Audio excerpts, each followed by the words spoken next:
관료 이 관피아 문제를 어디서 제가 느꼈냐면 저는 그 사고 첫날 제가 특정 인물을 지칭해서 좀 그렇습니다만은 안행부 차관의 발표 때 이거 문제가 심각하겠구나.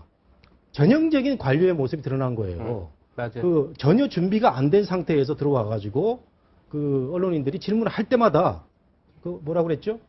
확인된다요? 그리고 입술함 다시고 다시 그 몇 명이지? 다시 한번 확인하고. 그 안행부 차관인데요. 네. 제가 특정인을 그 욕하자는 게 아니고 정말 우리 관료사에 무사한 일이 드러난 대표적인 케이스가 안행부 차관의 그 첫 기자회견입니까? 언론 브리핑이죠. 네.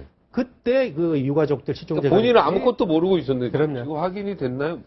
그러면서 기자회견했다 이 말이죠. 그때 안행부가 무너진 겁니다. 네. 그때 장관이 뒤늦게 왔는데 뭐 수습이 안 되는 거 아닙니까? 네. 이게 관료 사회의 상징을 저는 아니, 제가 본 관료 개혁 관련해서 저도 좀 의견을 네. 말하겠는데 지금 그 정군기 교수 얘기에 대목대목 참 모처럼 동의하는 바가 많네요. 늘 의견이 다른데 모처럼 동의하는. 예, 그 중에 이제 대통령의 처신과 관련해서 좀 만기침란 하지 말고 좀 통론적 입장에 서달라 하는 건데, 그것이 해결되기 위해서 참 필요한 게 있습니다. 우린 스타 장관을 많이 봐야 돼요. 부처별 장관들은 사실 정치인의 자리예요. 네.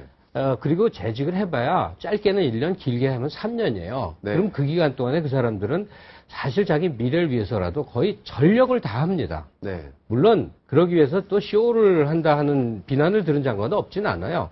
그러나 30년을 근무하는 공무원들의 일상과는 달리 장관으로 이제 내려온 분들의 그 재직 기간 동안에 자기가 할 수 있는 전력을 다해서 장관이 빛이 나는 관료 체제가 보이면요. 대통령은 좀 뒤에서 총리에게 힘을 실어주는 거예요.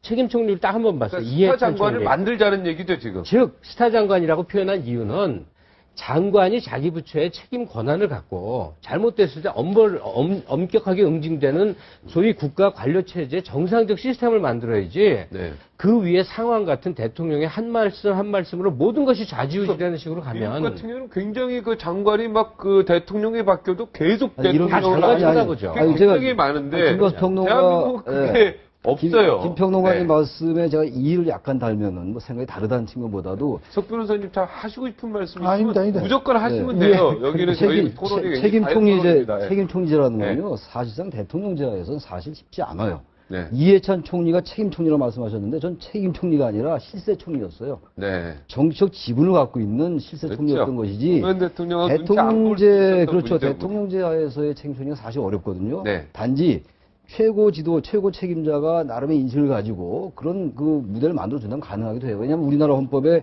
국무총리가 제청해서 장관을 임명하게 돼 있지 않습니까? 네. 대통령이. 근데 그게 사실 거의 사문화돼 있죠. 어떤 뭐 문서상으로는 뭐 부서를 하겠습니다만 그렇기 때문에 대통령 인식이나 철학이 전제되지 않으면 어려운 문제거든요. 네. 따라서 자꾸 얘기 나오는 게 청와대 이른바 만기 7년용 리더십 얘기는 계속 지적이 되는 거고 그런데 특히 이제 박근혜 대통령의 그런 지적이 많이 되는 것 같아요. 그래서 오늘 이제 전반적인 그 담화문의 내용도 제가 좀 바랬던 건 아쉬운 점이 있다면요.